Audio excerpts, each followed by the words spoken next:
bergabung kembali di channel Pewarta.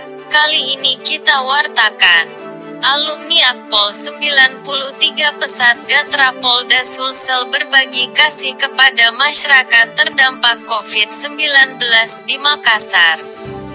Adapun yang dibagi adalah beras sebanyak 200 paket, akeong 5 kg dan mie instan sebanyak 200 paket, dos akeong 40 bungkus, di perumahan Taman Sudiang Indah Blok NRT 04 RW 19 Kelurahan Laikang Kecamatan Biringkanaya Kota Makassar pada hari Selasa kemarin tanggal 5 Mei tahun 2020.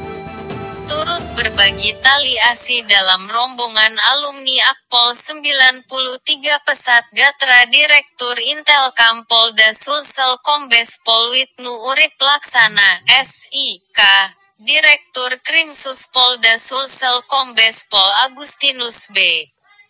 Pangaribuan, SIK, MC, Kabid Humas Polda Sulsel Kombes Pol Ibrahim Tompo, SIK, dan Kabakwasidik Dit Narkoba Polda Sulsel AKBP Ucuk Supriyadi. Berikut penyampaian warga.